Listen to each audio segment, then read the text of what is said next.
गोविंद कृष्ण गोविंद गोविंद राधे गोविंद गोविंद कृष्ण गोविंद गोविंद राधे गोविंद गोविंद हे गोपाल राधा कृष्ण गोविंद गोविंद हे गोपाल राधा कृष्ण गोविंद गोविंद कृष्ण गोविंद गोविंद राधे गोविंद गोविंद कृष्ण गोविंद गोविंद राधे गोविंद गोविंद हे गोपाल राधा कृष्ण गोविंद गोविंद हे गोपाल राधा कृष्ण गोविंद गोविंद कृष्ण गोविंद गोविंद राधे गोविंद गोविंद कृष्ण गोविंद गोविंद राधे गोविंद गोविंद हे गोपाल राधा कृष्ण गोविंद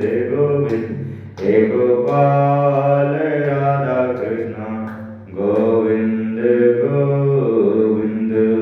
बोले वृंदावन बांके बिहारी लाल की जय, राघवेंद्र सरकार की जय, हनुमान जी महाराज की जय, कार्तिक महात्मा की जय। जय जय श्री राधे। कल हम सभी लोगों ने श्रवण किया कि 4 आश्रमों में गृहस्था आश्रम सबसे श्रेष्ठ है, सबसे उत्तम है। और गृहस्थियों को देखिए पंचदेवोपासना और हमेशा भगवत नाम का स्मरण, ये अनवरत बना रहे जीवन में। कार्तिक मास चल रहा है, इसमें जितना हो सके उतना ओम नमो भगवते वासुदेवाय नमः का जाप करते हैं। वासुदेवाय कौन है? कहते हैं ईशावास्मिदं सर्वं यत् किंचितं जगत्याम जगत।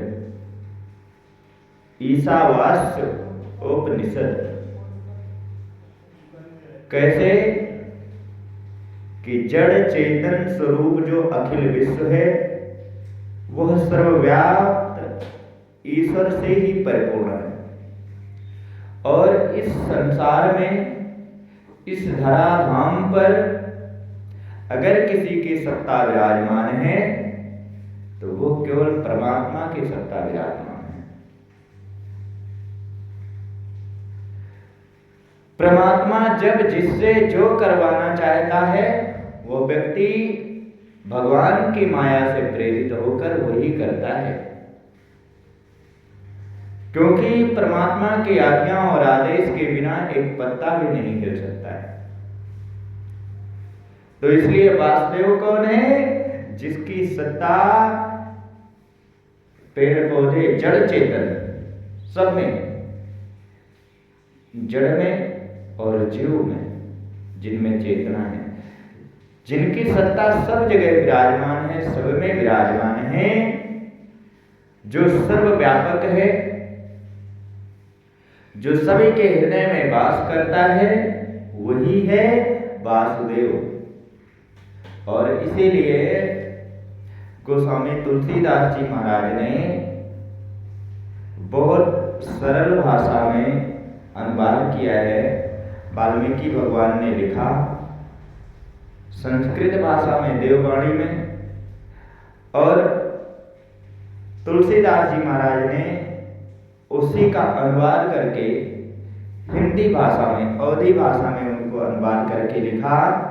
रामचरितमानस के बालकांड में दोहा नंबर 7 पंक्ति नंबर 2 में आता है कि श्री राम में सब जग जानी, करहूं प्रणाम जोर जुग पानी। श्री राम में सब जग जानी। रामचरितमानस कहता है कि समस्त संसार के सभी जड़ चेतन श्री सीताराम जी का दर्शन करना चाहिए सब में। और यही हमारा सनातन धर्म है। हमारे कुल सनातन धर्म में छोटे छोटे बच्चों को राधा और कृष्ण नाम से पुकारते हैं। जब हमारे यहाँ जन्माष्टमी आता है या रामनवमी आता है, तब लोग छोटे छोटे बच्चों को भगवान का स्वरूप देकर के निकलते हैं, क्योंकि वो बच्चे जो होते हैं भगवत स्वरूप ही होते हैं, कृष्ण स्वरूप और राम स्वरूप ही होते हैं, वो सच्चिदानंद ही होते हैं। ये हमारी संस्कृति है, ये हमारी सभ्यता है।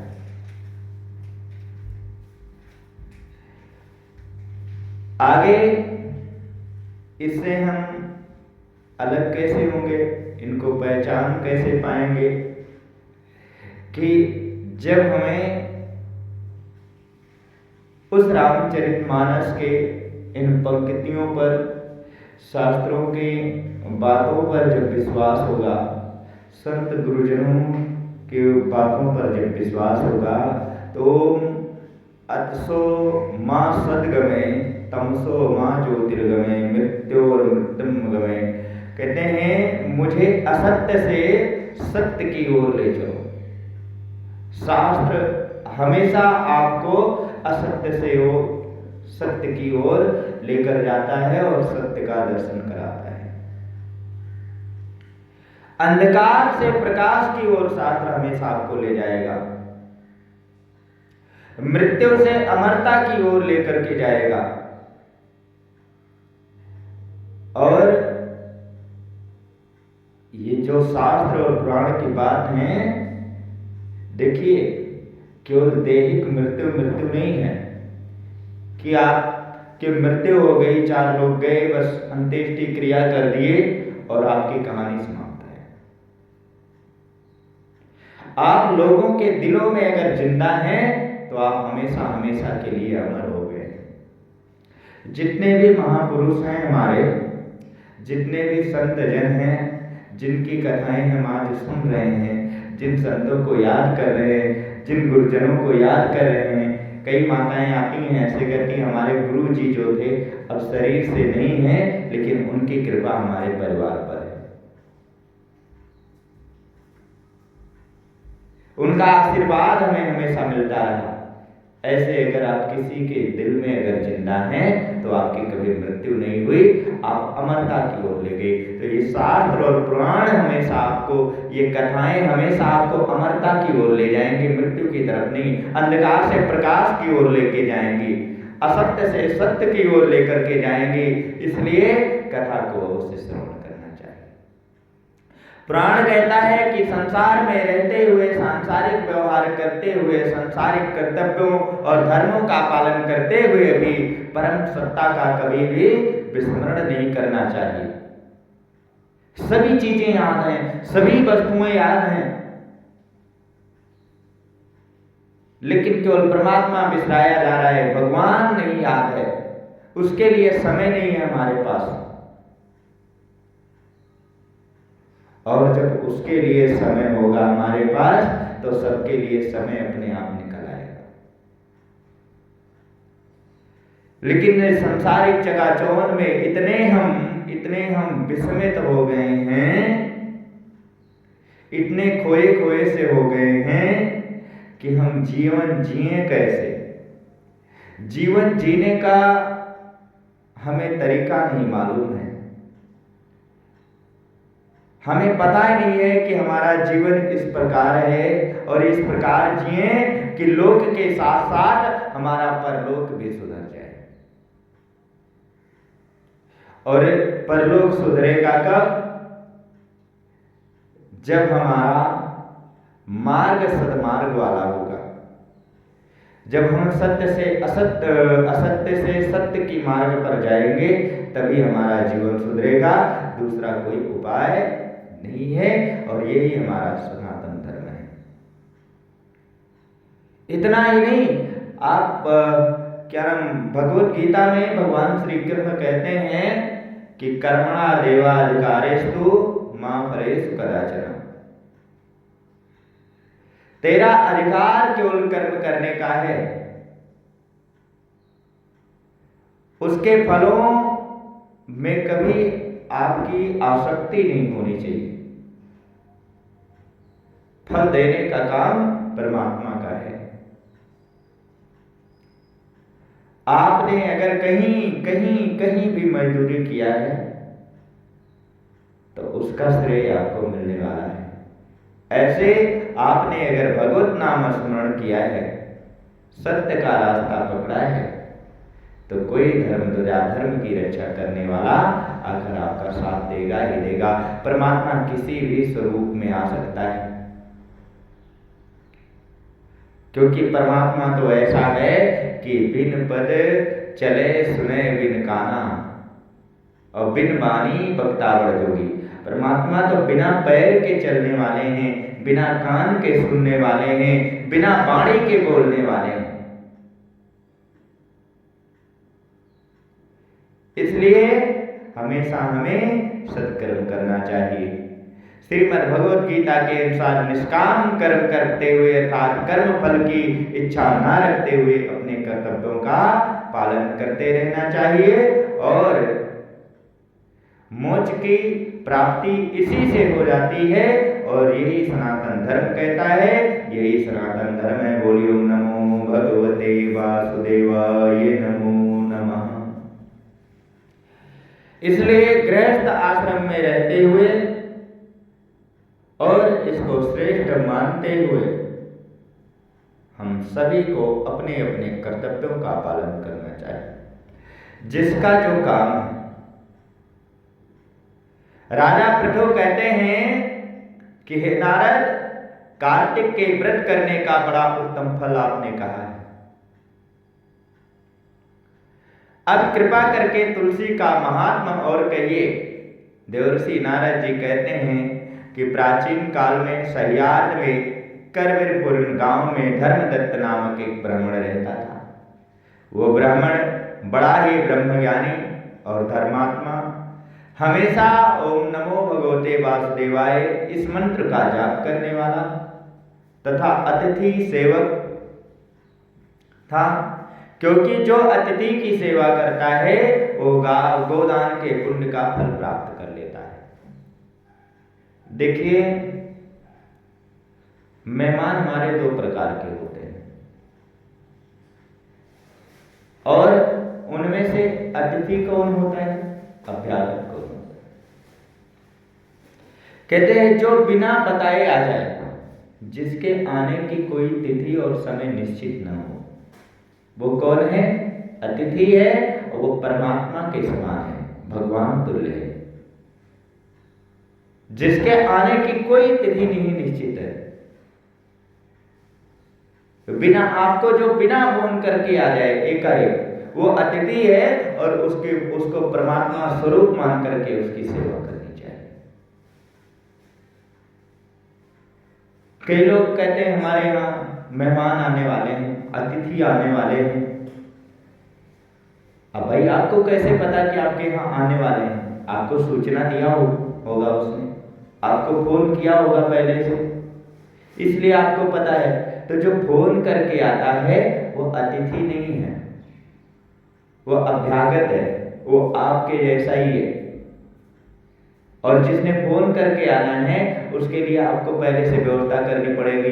इधर साफ सफाई कर दो, ये कुर्सियां साफ कर दो, सोफे साफ कर दो, उनको यहाँ बैठाना है, ये चादर बदल दो। तो अतिथि और अभ्यागत में दोनों में अंतर है। अतिथि वही है कि जो बिना बताए आए, उसको हमें परमात्मा स्वरूप मान करके उसकी सेवा करनी चाहिए। और उसकी सेवा में परिवर्तन भी नहीं करना चाहिए कि भाग दौड़ करना चाहिए कि हम तुरंत जाएं, दूसरा बिस्कुट, दूसरा दूध, दूसरी नमकीन लेके आए।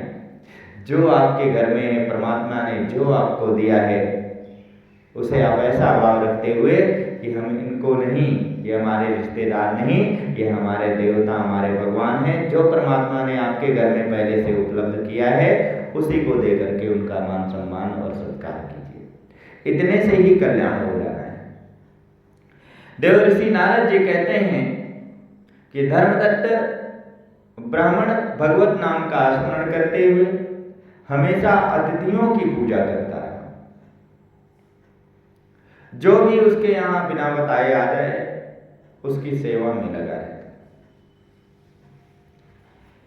और ऐसी सेवा करने वाले व्यक्ति को गोदान करने का फल प्राप्त होता है। और जिसके घर से अतिथि निराश चला जाता है वह अपने पाप को देख करके जाता है। मान लिया कोई भिक्षुक आपके घर में आया, कई बार बेल बजाया, खड़ा है, तो उसका कर्म है कि भिक्षा ही लेना। वो संसार में तमाम काम कर सकते थे, लेकिन भगवान की माया से प्रेरित होकर के उन्होंने काम ही ऐसा चुना है कि हमें भिक्षा चाहिए। और भिक्षा के लिए भिक्षाटन करते हुए नाना प्रकार के दरवाजों पर जाते हैं। कई दरवाजों से उनको मान सम्मान भी मिलता है, तो कई दरवाजों से उनको निराश होकर के वापस लौटना पड़ता है। तो कहते हैं ऐसे अतिथि कोई बिना बुलाए आ जाए, आप कोई जरूरी नहीं कि आप उनको 100 रुपया 50 रुपया देंगे या किलो भर आप राशन देंगे। आपके पास जितना यथाशक्ति है भगवान की कृपा से उनको उतना दे करके और आप उनको निराश ना वापस करें, मीठी वाणी से उनको प्रसन्नचित करके वापस करें। हम चलो 12 मास नहीं कर सकते हैं तो कम से कम उतने दिन तो करें कि जितने दिन हम किसी नियम में बंधे हैं। जैसे कार्तिक मास में चल रहा है, पूर्णिमा से पूर्णिमा तक कार्तिक मास मनाया जा रहा है, तो जितने दिन हम कथा श्रवण कर रहे हैं, जितने दिन हम कार्तिक व्रत में प्रवृत्त हो गए हैं, उतने दिन कम से कम ऐसे कर्म कर लें और इतने करने मात्र से ही कल्याण हो जाता है।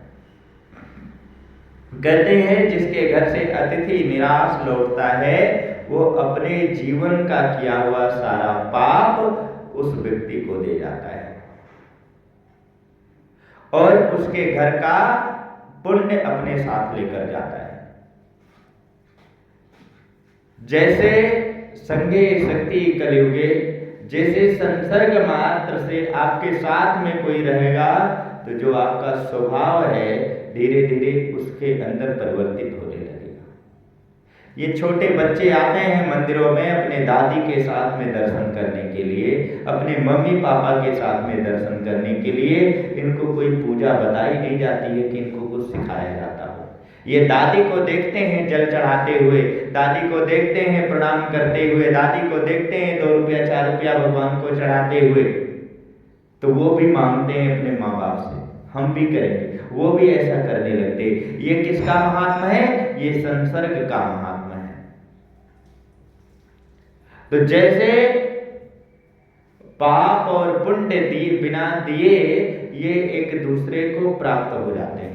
किसी बुरे व्यक्ति के साथ में आप रहोगे तो उसकी बुराइयां आपके जीवन में उतरने लगेंगी और किसी अच्छे सज्जन व्यक्ति के साथ में रहोगे तो उसकी अच्छाइयां आपके जीवन में उतरने लगेंगी।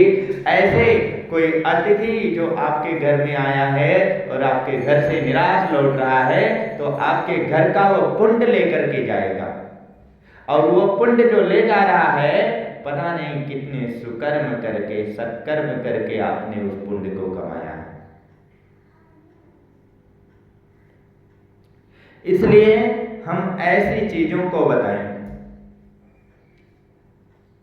अपने घर में चर्चा करें, इसकी अपने परिवार में चर्चा करें कि कथा में हम ऐसा सुन के आए हैं और ऐसा ही करना चाहिए हमको। देवर्षि नारद जी कहते हैं कि एक दिन कार्तिक मास में वो ब्राह्मण पूजा की सामग्री को लेकर के पहर रात रहने पर भगवान के मंदिर में जा रहा था। इतने में सामने से आती हुई उसे एक भयंकर राक्षसी देखी। नग्न सूखी देह वाली, टेढ़े मेढ़े दांत, चंचल जिह्वा, लाल नेत्र और घुर घुर शब्द करते हुए राक्षसी को देखकर डरे हुए धर्मदत्त ने उस पर तुलसी मिश्रित जल को फेंका और जल का शरीर पर स्पर्श होते ही उसके पाप दूर हो गए और वो हाथ जोड़कर धर्मदत्त के पैरों में गिर पड़े। धर्मदत्त कहने लगे कि तू कौन हो और और किस पाप के कारण तुम्हारी यह दुर्दशा हुई है, सो मुझसे कहो। वो राक्षसी कहने लगे कि सौराष्ट्र में भिक्षु नाम का एक ब्राह्मण था, उसकी मैं पहली पत्नी थी और कलहा मेरा नाम है। मैं कभी अपने पति से मीठे वचन नहीं बोली और ना ही उसको खाने को अच्छा भोजन दिया, और ना ही उसे कभी फल आदि देती। इस पर मेरे पति ने दुखी होकर दूसरा विवाह का निश्चय किया। तब मैंने क्रोध से विष खाकर अपने प्राणों का अंत कर लिया। यमराज के दूत मुझे बांधकर यमराज के पास ले आए और महाराज यमराज ने चित्रगुप्त को मेरे शुभ और अशुभ कर्म बतलाने के लिए कहा। चित्रगुप्त ने कहा कि महाराज यमराज, इसने कभी कोई शुभ कर्म नहीं किया है, यह सदैव अपने पति के साथ द्वेष करती रही है, आप स्वयं अच्छा भोजन करती रही, पति को झूठा और बेकार भोजन देती। तब यमराज ने आज्ञा दी कि यह जिस पात्र में भोजन बनाती उसी पात्र में खाती थी, इसलिए यह अपनी संतान को खाने वाली बिल्ली की योनि में चली जाए। बिल्ली एक ऐसी योनि है कि वो अपने बच्चे को भी खा जाती है, और यह अपने पति के साथ कलह करती थी, इस कारण यह विष्ठा खाने वाली शूकर की योनि में चली जाए। और इसने आत्महत्या की है, इस कारण प्रेत योनि में जाए। सो महाराज, मैं 500 वर्ष से इन योनि में भटक रही हूं। भूख और प्यास से दुखी होकर एक बनिए के शरीर में प्रवेश करके कृष्णा और वेणी के नदी के संगम पर आई, और जैसे ही नदी के तीर पहुंची तो विष्णु के दूतों ने वैश्य के शरीर से निकाल कर मुझे बाहर कर दिया। अब मैं घूमते फिरते आप मिल गए। आपके तुलसी मिश्रित जल से मेरे सब पाप नाश हो गए, और अब इन 3 योनियों से छूटकर किस प्रकार मुझको उत्तम गति प्राप्त हो, सो कहिए। धर्मदत्त कहने लगा कि तुझे देखकर मेरा मन अति दुखी हो रहा है। तीर्थ व्रत और दान प्रेत योनि में नहीं हो सकते। तुम्हारे पाप बहुत हैं और पुण्य बहुत थोड़े हैं।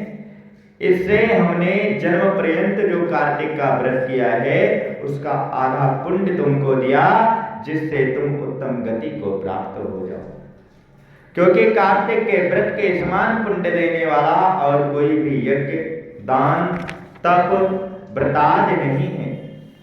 तब ब्राह्मण ने जो ही तुलसी मिश्रित जल से उनका अभिषेक किया और 12 अक्षर का विष्णु जी का मंत्र सुनाया, तो ही कलहा प्रेत योनि से छूट गई, और अग्नि के समान दिव्य देह धारण कर लक्ष्मी के समान रूप वाली बनकर उसने ब्राह्मण को नमस्कार किया और आनंद से बोली, भगवान, पाप रूपी समुद्र में मुझे डूबती हुई को आप नौका स्वरूप मिले हैं। उसी समय से उसने विष्णु दूत पुण्यशील और सुशील सहित विमान को देखा। भगवान के दूतों ने कलहा को विमान में बैठा लिया।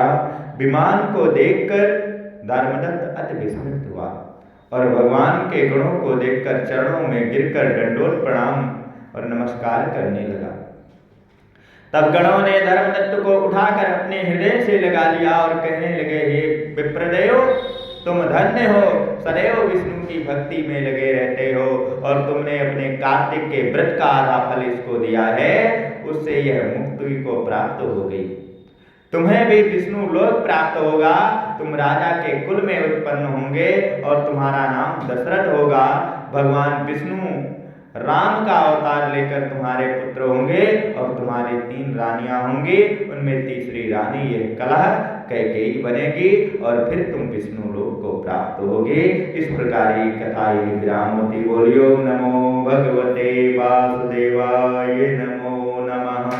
श्रीमन्नारायण नारायण नारायण, श्रीमन्नारायण नारायण नारायण, भजमन्नारायण नारायण नारायण।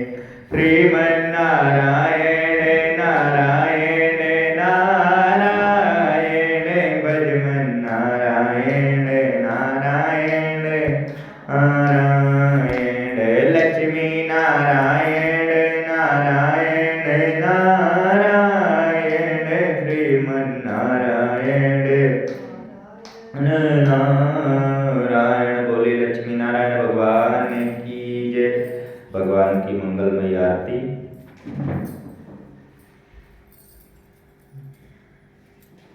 ओम जय जगदीश हरे स्वामी जय जय दीनानाथ हरे।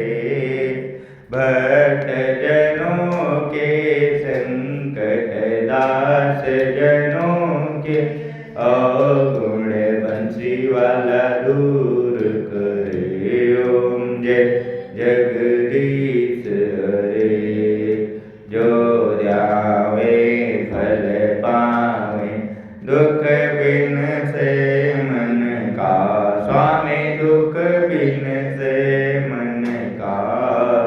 सुख संपत्ति घर आवे श्याम सुंदर घर आवे कष्ट मिटे तन का। ओम जय जगदीश हरे। मातो पिता तुम मेरे शरण गहूँ मैं किसकी। स्वामी शरण पढ़ूँ मैं किसकी। तुम बिन और न दूजा प्रभु बिन और न आस करूँ मैं किसकी। ओम जय जगदीश हरे। तुम पूर्ण परमात्मा तुम अंतर्यामी। स्वामी तुम अंतर्यामी। पार ब्रह्म परमेश्वर जगत पिता जगदीश्वर तुम सबके स्वामी। ओम जय जगदीश हरे। तुम करुणा के सागर तुम पालन करता। स्वामी तुम रक्षा करता। मैं मूर्ख कल कामिनी मैं सेवक तुम स्वामी कृपा करो भरता। ओम जय जगदीश हरे। एक अगोचर सबके प्राणपति। स्वामी सबके प्राणपति। किस विध मिलूं दयालु किस विध मिलूं बंसी वाले तुमको मैं घूमती। ओम जय जगदीश हरे। बंधु दुख हरता ठाकुर तुम मेरे। स्वामी रक्षक तुम मेरे। अपने हाथ उठाओ अपने शरण लगाओ द्वार पड़ा मैं तेरे। ओम जय जगदीश हरे। तन मन धन सब कुछ है तेरा। स्वामी सब कुछ है तेरा। तेरा तुझको अर्पण प्रभु का प्रभु को समर्पण क्या लागे मेरा। ओम जय जगदीश हरे। श्याम सुंदर जी की आरती जो कोई गावे। स्वामी प्रेम सहित गावे। कहत शिवानंद स्वामी मन भजत हरिय। स्वामी वांछित जगदीश हरे। स्वामी जय जय दीनानाथ हरे। स्वामी जय जय भोलेनाथ हरे। भक्त जनों के संकट दास जनों के गुण बंसी वाला दूर करे। ओम जय जगदीश हरे। अच्युतं केशवं नाम नारायणं कृष्ण दामोदरं वासुदेवं भजे श्रीधरं माधवं गोपिकावल्लभं जानकीनायकं श्रीरामचन्द्रं भजे। आराधिकं समर्पयामि जलेन शीतलीकरणं कपूरगौरं करुणावतारं संसारसारं भुजगेन्द्रहारं सदा वसन्तं हृदयारविन्दे भवं भवानी सहितं नमामि भवं भवानी सहितं नमामि। त्वमेव माता च पिता त्वमेव